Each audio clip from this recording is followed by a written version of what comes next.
बात भिवानी से खबर की। वित्त मंत्री जेपी दलाल का बयान। इंडिया न्यूज से खास बातचीत में बोले जेपी दलाल। बीजेपी के संकल्प पत्र को लेकर बोले हैं जेपी दलाल। केंद्रीय नेतृत्व ने जारी किया संकल्प पत्र। नई संकल्प पत्र में ज्ञान ग्रीन की ओर विशेष ध्यान है। 3 करोड़ बहनों को लखपति दीदी बनाने का संकल्प है। विकसित भारत का संकल्प पूरा किया जाएगा। पहली बार किसानों को सम्मान दिया गया। बीजेपी नेताओं के जरूर पर बोले जेपी दलाल। साथ नेताओं का विरोध करना गलत, सबको बोलने का अधिकार।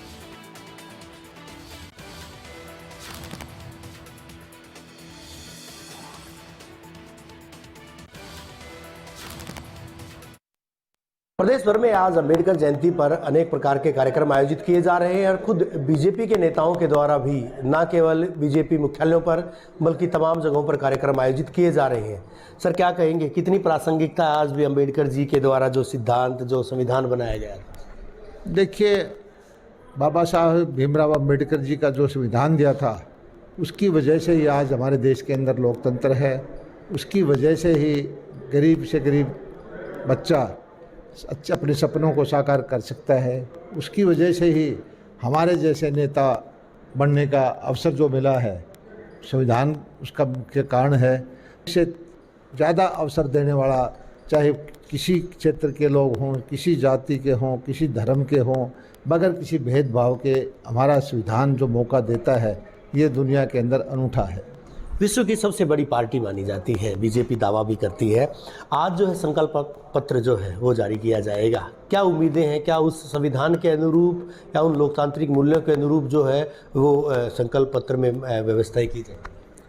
संकल्प पत्र हमारे केंद्रीय नेतृत्व ने, प्रधानमंत्री जी, हमारे रक्षा मंत्री जी, हमारे राष्ट्रीय अध्यक्ष, हमारे गृह मंत्री जी और निर्मला सीतारमण जी ने जारी कर दिया है। और इस संकल्प पत्र को बनाने के लिए आम जनता से सुझाव मांगे गए।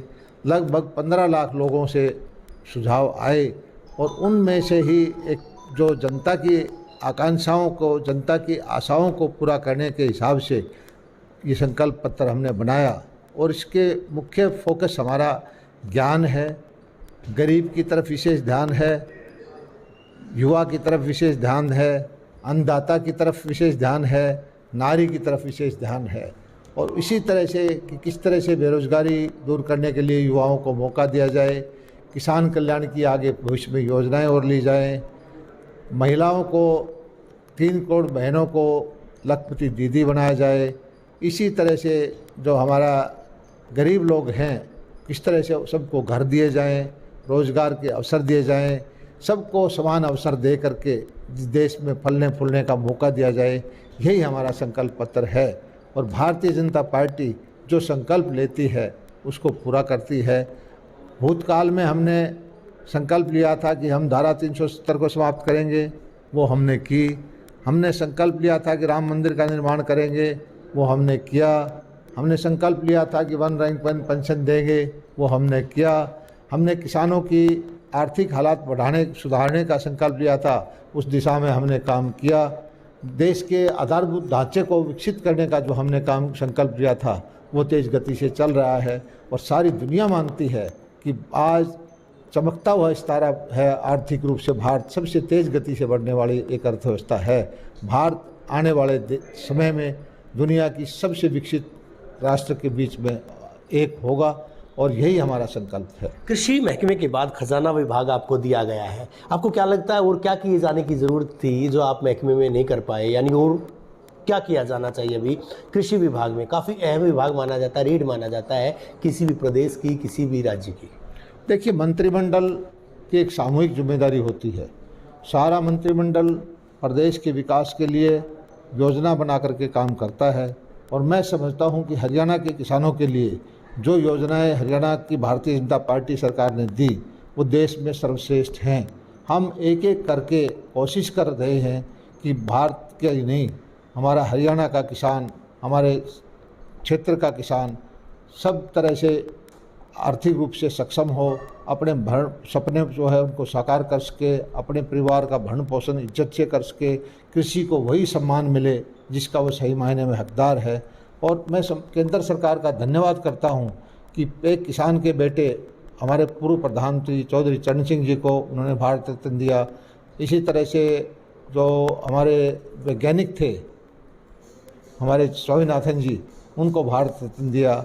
हरियाणा के पहली बार मैं देख रहा हूँ कि 3 किसानों को पद्मश्री मिला।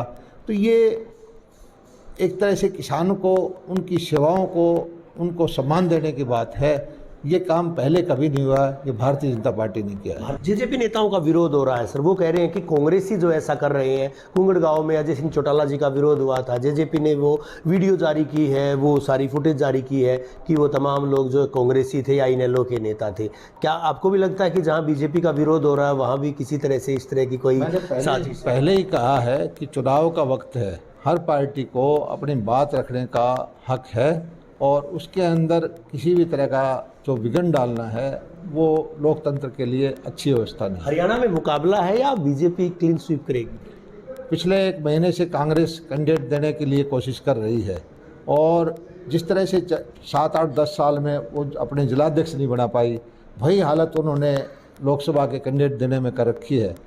कांग्रेस परिवारों में बसी हुई, टुकड़े टुकड़ों में बटी हुई पार्टी है, जिससे अब वो लगता है कि अपने अपने कुछ लोगों को टिकटें बांट लेंगे और जिस धड़े को टिकट नहीं मिलेगी वो दूसरे धड़े को हराने में लग जाएगा। मैं बार बार कहता हूं कि कांग्रेस को हराने के लिए कांग्रेस ही काफ़ी हैं, बाकी किसी को ज़्यादा मेहनत करने की जरूरत नहीं है। बहरहाल जनता तय करेगी कि आखिर किसके सिर पर ताज सजता है और किसको मात मिलेगी। वीडियो जर्नलिस्ट सुमित अवस्थी के साथ रवि जांगड़ा, इंडिया।